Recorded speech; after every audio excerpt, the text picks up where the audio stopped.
dünyada azadlıq bir mifdir. Həqiqətən azadsansa, deməli sən heç kimə lazım deyilsən. Gəncliyin nə ləzzəti var ki, pulun yox, statusun yox. Niyə görə hamımız ona mama uşaqları deyirik də? Çünki hər gün xərclədiyimiz 5 manatı siz qırağa atsanız, investisiya etsəniz, 40 ildən sonra sizin yarım milyonunuz olacaq. 20 yaşlarında çox yaxşı sosial həyatı olan heç bir insan uğurlu olmur.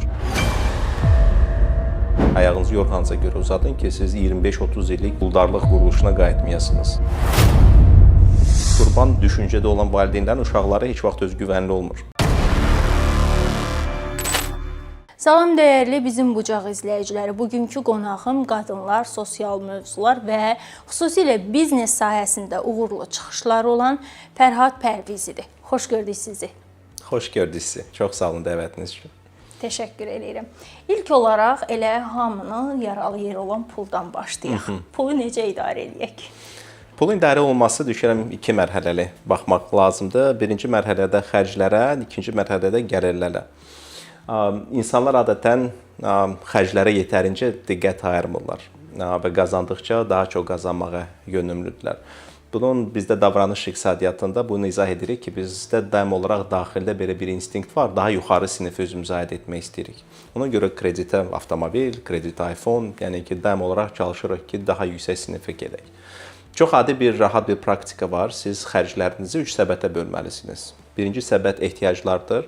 Hansılarsız ki, siz yaşaya bilməzsiniz. Burada ev xərcləridir, kommunal xərcləridir, yeməkdir, içməkdir. Bunlar daxildir. İkinci səbət bizdə istəklər. Bunlar olmasa da yaşaya bilərsiniz, amma ola bilsin ki, istəyirsiniz. Bunu emosional alışlardır. Misal üçün, gedib restoranda yeyib içməkdir, kofedir. Məsələn, iPhone olmasa yaşaya bilərik. Yəni, telekommunikasiya vacibdir, amma misal üçün 400 manatlıq telefon almaq olar, bir də 3000 manatlıq telefon almaq. Hər ikisi, əgərsə kommunikasiya vacibdirsə, 400 manatlıq da işini yerinə yetirəcəkdir, amma status simvolu lazımdırsa, bu artıq egoya gedir, istəyə bağlanılır, artıq bu odur. İkinci səbət budur və üçüncü səbət sizin gələcək yığımlarınızdır, investisiya səbətidir. Hamı beynində təxminən 3/1 düşünməli. Əgər mən 1000 manat qazanıramsa, onun 333 manatı getməlidir ehtiyaclarıma, 333 manatı getməlidir istəklərimə və digər 334 manat yerində qalır, o da getməlidir investisiya portfelimə. Əgər insanlar bunu yazılı şəkildə hər ay etsələr, daxilə çoxlu görəcəklər ki, lazımsız xərcləri çoxdur və idarə etmə belə daha rahat olacaqdır. Kofeyə hər gün xərclədiyimiz 5 manatı siz qırağa atsanız, investisiya etsəniz, 40 ildən sonra sizin yarım milyonunuz olacaq. Təsəvvür edin. Cəmi 5 manat gündə nə qədər pul gətirir. İnsanlar bu Einstein bu mürəkkəb faizi 8-ci möcüzə adlandırıbdır. Yəni ki, siz bu pulu yönəldirirsiniz investisiya, onun faizi üzərinə faiz gəlir və beləliklə 40 ildən sonra sizin 5 manatınız, bir dənə kofeniz olur 500.000 manat. Düz inflyasiya falan da var, amma yenə də 5 manat, 500 manat arasında böyük bir fərq var. Və ikinci mərhələ gəlirlərin artırılmasıdır. Gəlirlərin artırılması adi insanlar üçün biraz çətin məsələdir, çünki biz korporativ mühitdə çalışırıq. Orada da müdirlə danışıqlar var, istəklər var. Mən nə qədər fayda gətirirəm, bu faydanı müdirə satmaq lazımdır, maaşım artması perspektividir. Amma bir çox insanlar bunu anlamır ki, sən 6-dan sonra işdə çıxandan sonra sənin yenə də vaxtın qalır da nəsə pul qazanmağa. Yəni ki, ən azından əgər cavan oğlansansa, universitetdə təzə bitirmisənsə, gedib bir kuryer də işləyə bilərsən. Maşının varsa gedib bir taksi sürə bilərsən 1-2 saat. Nəsə bir əlavə gəlir mənbələri formalaşdırmaq lazımdır. Çünki adətən insanların arzularını 9-dan 6-ya kimi iş deyil, sənin 6-dan sonra saat 11-ə kimi görmədiyin işlər öldürür. Yəni ki, bax bu periodda səndə var ki, sən cavanlıqda çoxlu zəhmət çəkərək çox yaxşı nəticələrə gəlib çıxa bilərsən. Yəni daim olaraq tələbələrə deyirəm ki, baxın, 20 yaşlarında çox yaxşı sosial həyatı olan heç bir insan uğurlu olmur.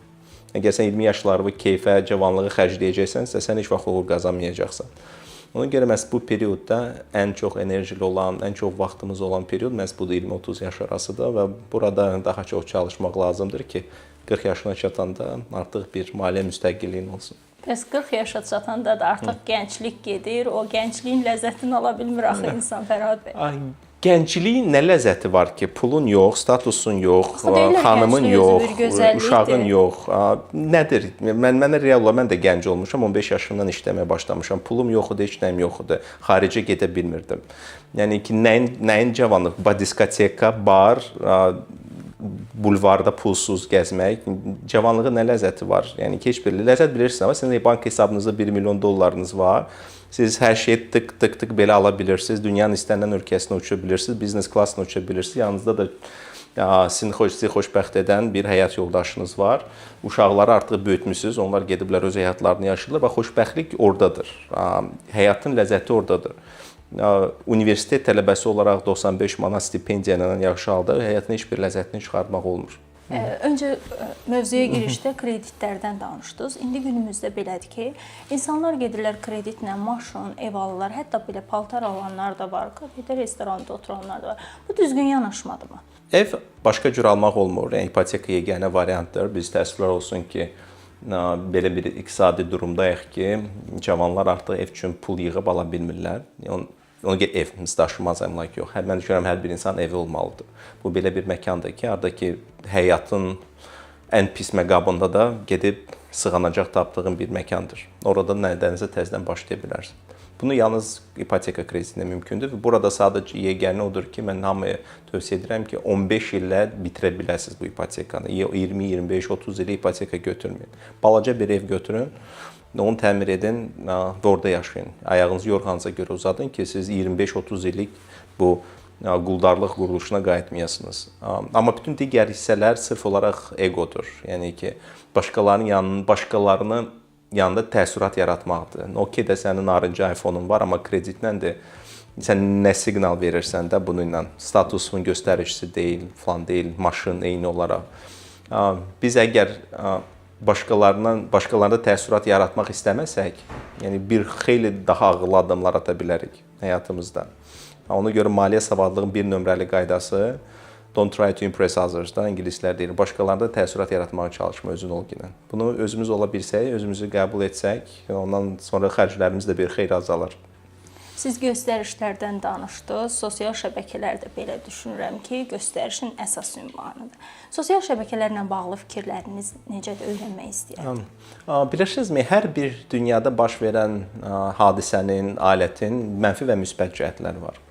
Sosial şəbəkələrlə siz bir məhsul yarada bilərsiniz və sosial şəbəkələrdə onu sata bilərsiniz. Pul qazana bilərsiniz, başqalarına dəyər verə bilərsiniz. Bu bir satış kanalıdır. Bunun faydası burada çoxdur. Amma digər tərəfdən də sosial şəbəkə sizi səhv yönləndirə bilər. İnsan həyatına təsirini bilmək əvvəllər dediyim kimi də media nə idi? Dövlətə bağlı bir neçə dənə kanal var idi. Dövlət nə propaganda edirdirsə, onun üzərində də hamı məlumat alırdı. İndi bir dənə telefonunuz varsa, bir dənə də qəşəng bir üz və danışıq bacarığı varsa, sən artıq mediasan. Sənin izləyicilərin var. Onlar hashtaglarla, likelarla, ürəklərlə silahlanıb cumurlar cəmaatın üstünə. Yəni ki, mən yenə də az söz azadlığının tərəfdarıyam. Bu da var. Yəni ki, hər bir şey balanslı şəkildədir. Ona görə insanlarda bugünkü dövrdə fərqindəlik çox vacibdir. Mən kiməm və onlar mənə nə yürütməyə çalışırlar? Onların dedikləri düzgündürmü, yoxsa düzgün deyil? Onların yaşadığı həyat realdır, yoxsa fakedir? Onların səsləndirdiyi ideyalar hansısa bir qəşəng ağacın çox təhlükəli bir barlarıdır, yoxsa həqiqətən gözəl ağacın çox dadlı bir barlarıdır. Bunu biz artıq özümüz analiz etməliyik. Hal-hazırda individ səviyyəsində, fərd səviyyəsində biz bu analiz bacarığımız olmalıdır. Çünki hər bir işin sosial mediadan faydalanaraq irəli gedə bilərsən, ya da sosial mediadan yalanları ilə sən çox geri gedə bilərsən. Artıq bu hər bir insanın öz seçimidir. Həyatımız hamısı doqmalardan da, bir qaydalardan ibarətdir. Din doqmadır, sosializm doqmadır, kapitalizm doqmadır, feminizm doqmadır. Kimsə yeni bir ideya gəlir və deyir ki, bu ideyaya inanın. İnsan düşünürəm nə etməlidir ilk olaraq? Bu ideya zamanın sınağından keçib yoxsa yox? Birinci sual budur. Çünki zaman ən yaxşı testdir hər hansı bir ideya üçün. Əgər hər hansı bir ideya 4000 il ərzində sağ qalıbsa, deməli bəlkə insan həyatı üçün yaxşıdır. Mən niyə görə deyirəm, misal üçün, ailə daha üstündür, nəinki ailəsizlik, ya da niyə görə uşaq dünyaya gətirmək daha yaxşıdır, nəinki uşaq gətirməmək. Çünki 200 min il ərzində, yəni ki, bu instrumentlər işləyib və aktuallığını saxlayıbdır. İndi son 20-30 ildə hansısa bir qrup qərb alimi deyib ki, yox, Bu lazım deyil. Ailə niyə görə lazımdır? Ailəni dağıtmaq lazım. Uşaq niyə lazımdır? Dünya müharibələrin içindədir. Bu dünya yaxşı deyil. Bunun əsası varmı? Biz dünyanın ən yaxşı vaxtında yaşayırıq. Tibb, təhsil, iqtisadiyyat, nəqliyyat, hər bir şey ən yaxşıdır. Mən hansısa cavandan soruşuram, sən nənə babamdan yaxşı yaşayırsanmı? Deyir ki, hə, mən nənə babamdan yaxşı yaşayıram. Və sənin nənə babam da öz nənəsi babasından yaxşı yaşayır. Bütün 200 min il ərzində təkamül boyu biz estafeti ötürmüşük öz uşaqlarımıza, öz valideynlərimizdən almışıq dünyanı bir nöqtədə, onu inkişaf etdirmişik, öz uşaqlarımıza ötürmüşük daha yaxşı gündə. Bizim uşaqlarımız da bunu art-artdır gedibdir. Biz indi dünya tarixinin yeganə mərhələsindəyik ki, ola bilsin ki, bu uşaqların nəvələri deməyəcək ki, bizim valideynlərimiz, biz valideynlərimizdən daha yaxşı yaşayırıq. Çünki biz bu təkamülü dayandırmışıq. İndi hər kəs özü üçün yaşayır. Və bu öz-özlüyündə düşünürəm təhlükəlidir. Həmin bu yeni ideyalar vaxt sınağından keçib, yoxsa yox, mənə uyğundurmu, yoxsa yox? Bəlkə hər hansı bir şəxsin uydurma bir fikridir. Bu sualları versinlər. Niyə görə bu ideya var? Bəs biz niyə görə dayandırmışıq ki, hazırki bizdən sonra gələn nəsil bizdən yaxşı yaşasın? Çoxlu yalanlar demişik uşaqlarımıza. Qızlarımıza yalan demişik ki, əvvəlcə karyera daha vacibdir, təhsil daha vacibdir. Sizcə lazım deyil? Daha vacibdir. Mən demədim ki, lazım deyil. Mən sözlərə çox diqqətlə yetirirəm. Prioritet nədir? Ailə qurmaqdır, yoxsa karyera qurmaqdır? Və biz xanım ilk olaraq indi bəylərə də qayıdacağam. Demirəm ki, onlarda hər şey yaxşıdır. Baxın, biz onlara ekstremum vermişik. Ya ailə, ya da karyera. Bütün 200 min il ərzində hər ikisi bir yerdə idi. Yəni ki, qadınlar uşaq da böyüdürdülər, amma gedib bağçada nəsə yığırdılar, gilə meyvə yığırdılar. Amma qadın təhsilli olmalıdır da, deyilmi? Hər kəs təhsilli olmalı, variant yoxdur bu dünyada təhsilli olmamaq. Sadəcə olaraq təhsillə karyera və ev, evlilik, ailə bir yerdə gəlirdi həmişə. Nə üçünsə son 20-30 ildə biz bunları araladıq. Dedik ki, yox, bu bir yerdə gələ bilməz. Niyə görə? Kim deyib? Gələ bilməz. Hardan çıxıbdı bu ideya ki, gələ bilməz? Niyə sizdən eşidək? Yoxdur. Yəni ki, bu Simone de Beauvoir'ın 3-cü dalğa feministlərin ideyasıdır. Biz qadını müstəqil etməliyik, azad etməliyik ideyası. Bu dünyada heç kim azad ola bilməz heç kimdən. Əgər sən həqiqətən azadsansa, deməli sən heç kimə lazım deyilsən. İnsanlar bunu anlamırlar. Bu dünyada azadlıq bir mifdir öz-özlüyündə. Və azad olmaq ideyalarıyla biz gətirib çıxarmışıq ki, 2 dənə azad və müstəqil insan, amma hər ikisi də xoşbəxt deyil. Nə qadın, nə kişi bu dünyada xoşbəxt deyil. Və eyni şeydə oğlanlarımıza demiş, yox, bərabərlik vacibdir. Yəni ki, siz də xanımlarla bərabər olmaz. Gedin hesabı 50-50 ödətdirin. Qoy xanım da işləsin, sən də işlə gedən. Gəl ev işlərində yardımcı ol, gəl uşaqlara sən də o qədər də bax. Nevada professoru var, Marta Mina. Onun çox yaxşı bir araşdırması var idi. O dedi ki, bu bərabərlik qadınlarda erotisizmi azaldıbdır. Əgər kişi nə qədər qadını özünə bərabər tutarsa, hesabları bərabər ödəyərsə, uşaqlara bərabər baxarsa, ev işlərində bərabər iştirak edər, qadın bir o qədər onu kişi kimi görmür. Maraqlı bir nüansa gətirib çıxarıbdır da. Çünki qadın kişini valih olmaq istəyir. Onu böyük bir figura, cəngavər formasında görmək istəyir və o zaman ona aşiq olur. O zaman onu sevir, o zaman onu istəyir. Bu çox vacibdir. Sevə bilər, amma istəməyə bilər. Yəni qardaş kimi yanaşacaqdır ona. Və kim qardaşından uşaq istəyir də? Heç kim. Amma öz sevdiyin kişidən daha çox uşaq istəyərsən. Və biz bu məkana gəlib çatmışıq ki, oğlanları indirmişik aşağıya və onlar artıq valih edici deyillər. Qadınlar üçün o qədər də maraqlı deyil və maraqlı olmayan kişidən uşaq dünyaya gətirməkdə öz-özlüyündə istəyi yoxdur. Müasir Azərbaycan kişisinin ən böyük problemi nədir? Böyüməməsidir. Düşünürəm odur. Müasir Azərbaycan ilə hansı yaşı deyirsiniz? Bu çox vacib. Gənclərin. Tutaq ki, belə deyək də, insanların həyata atılma yaşları var ki, universiteti 26-dan 40-a qədər. Bu cavanların ən böyük problemi odur ki, onlar qurban modunda yaşayan bir valideynlər tərəfindən böyüdülüblər. Qurban düşüncədə olan valideynlərin uşaqları heç vaxt özgüvənli olmur. Gəlin bu oğlanları götürək də, onların problemi nədir? Niyə görə hamımız ona mama uşaqları deyirik də? Çünki analar, onların anaları ərlərindən almadığı sevgini öz oğlanlarından almaq istəyiblər. Onlar əslində özü üçün əri böyüdürdülər. Bütün bunu. Çünki öz ərləri sevmirdi. Çünki çox məşğul idi. Azərbaycan təzə dağılmışdı, çoxlu işləmək lazım idi, fokusu işdə idi, nəinki münasibət qurucu və sevgidə.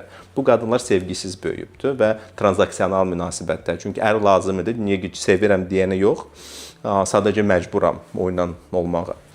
Amma sevgi var axı, hər bir qadın sevilmək istəyir, sevmək istəyir. Və bunu öz oğlanlarına proyeksiya edib və elektrokompleksi öz oğlanlarına vurulublar və özləri üçün ər böyüdüblər.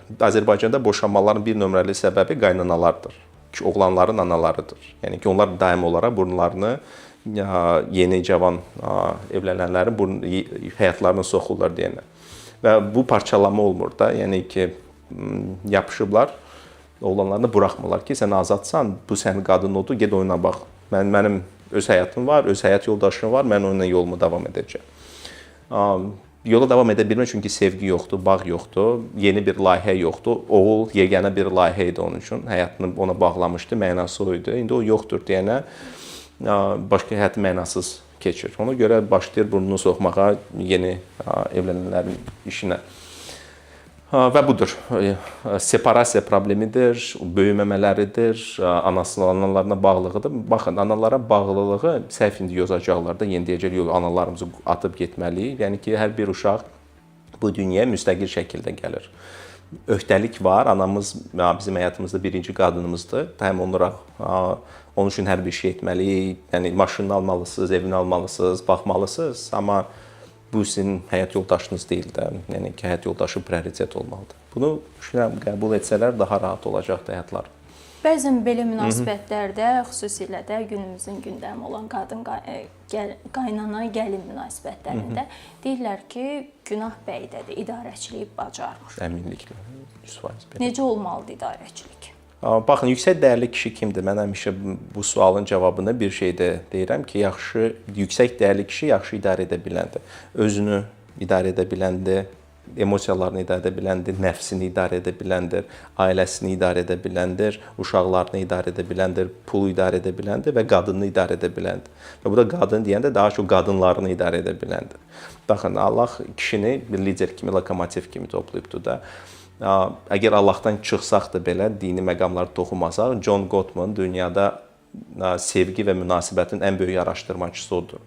Onun kitabında, səhv etmirəmsə, Uğurlu Evliliyin 7 prinsipində o deyir ki, xoşbəxt ailələrdə biz onu görmüşük ki, bütün problemli məsələlərin ilkin həll olunmasının ilkin başlanğıcı kişilərdir. Harada ki, kişilər birinci başlayır problemi həll etməyə, o ailələrdə xoşbəxtlik var. Yəni, hətta o 40 illik araşdırmalar nəticəsində belə gəlib çıxıb ki, problemlərin həllində kişi birinci olmalıdır. Yəni ki, o götürməli anasını, sən mama, səni sevirəm, çox sağ ol, amma sənin evin oradır, bu mənim evimdə, qarışma günlə. Eyni şeydir burada da. Sən mənim həyat yoldaşımsan, o da anamdır, mən sizi idarə edəcəm. Uşaqlar da məsələ, pul da məsələ, hər bir şey məsələdə yüksək dəyərli kişi idarə etməni bacarmalıdır. Qadın azadlığına toxundunuz. Qadın azad olmalıdır fikri ilə razısınız. Yəni, heç kim azad ola bilməz, bu bir mifdir. Mən düşünürəm, biz səhv yozmuşuq bunu. Hər bir insanın, fərqi olmur, qadının ya da kişinin seçim azadlığı olmalıdır. Seçim azadlığı ilə azadlıq arasında böyük bir fərq var. Mənə sual verir, qadın işləməlidir. Mən deyirəm, məndən niyə soruşursunuz? Gedin qadın özündən soruş, istəyir işləsin, istəyir istəməsin də. Mənə nə aidiyyatı var Fərhad Pərvizi olaraq? Ya da kişi evlənməlidirmi? İstəsin, evlənsin, istəyir, evlənməsin.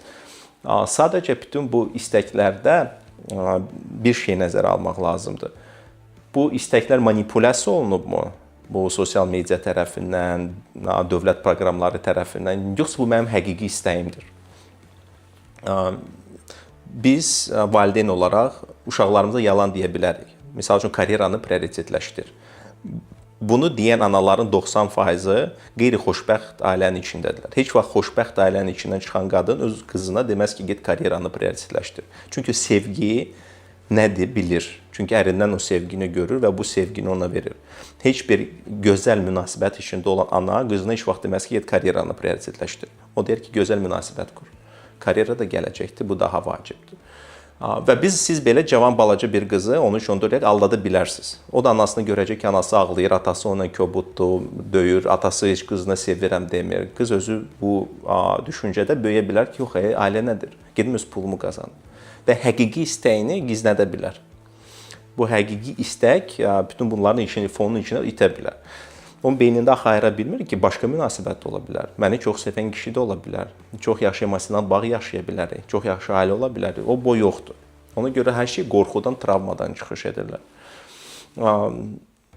Mən əslində bunun tərəfdarıyam ki, hər bir insan, hər bir qadın, hər bir kişi həqiqi istəklərini tanısın. Nə qədər tez olsa o qədər. Anaların, ataların travmalarından kənar, öz ölkəsinin onlara qoyduğu travmalardan kənar bir qərara gəlsin. Mən həqiqətən bu dünyada nə istəyirəm?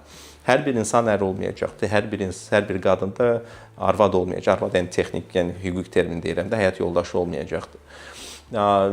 Hər bir qadın ana olmayacaqdır, hər bir kişi də ata olmayacaqdır. Bu da normaldır. Əslində odur ki, bu həqiqi istəyiniz olsun, yalandan beyninizin yuyulması nəticəsində olmasın. Ki, məsəl üçün, antinatalist olmuşam, uşaqlar lazım deyil bu dünya, çünki dünya çox pisdir. Mən deyirəm, siz mənə bir dənə göstərici göstərin ki, bu dünya 30 il dünyada nəyə pisdir? Hər bütün iqtisadi göstəricilər, sosial göstəricilər, hər şey daha yaxşıdır. Amma beyinlər yuyulur bu ilə. Uşaqlar inandırılır ki, dünya indi pisdir. Uşaqlar inandırırlar ki, kişilər indi zəifdir. Kişilər inandırılır ki, qadınlar indi pulgirdir. Yəni ki, bütün bu negativlər sözsüz ki, bir gözlənti yaradır və bu gözlənti həqiqi istəkləri boğur. Fərhad bəy, bəs bunların qarşısını necə almalıyıq? Yalanları seçmək bacarığında olmaq lazımdır. Mən ona görə həmişə deyirəm, həm cavanlar, həm oğlanlar, həm qızlar. Məsələn, bu influencerlər var. Kim ki, deyir ki, niyə görə evlənirsiniz? Niyə görə uşaq doğursunuz? Bir baxın da özlərinə. Onların özünün xoşbəxt nigahı var. Onların özlərinin uşaqları var, yoxsa yoxdur. Bəlkə yoxdur deyəndə onlar da sadəcə paxıllıqdan sizi öz tərəfinə çəkmək istəyir. Bəlkə bu onların dediyi həqiqət deyil, yoxsa həqiqətdir. Mütaliə etmək lazımdır. Fərqindəlik çox vacibdir. Mən kiməm? Mənim missiyam nədir? Mən həqiqətən nə istəyirəm? Bu sualları əvvəlcədən vermək lazım. Mama, papanı kənara qoysam, sosial medianı kənara qoysam, mənə təsir edən dostlarımı kənara qoysam, bax mən ortada durmuşam. Ən vacib mənəm bu dünyada. Mən özümü sevirəm və özümü güvənirəm. Mən nə istəyirəm? Bax bu suala cavab tapsalar, düşünürəm daha düzgün olacaqdır. Təşəkkür edirəm Fərhad bəy, dəvətimizi qəbul etdiniz, bizimlə həmsöhbət oldunuz. Xoş oldu, çox sağ olun. Bizə də xoşdur, sağ olun.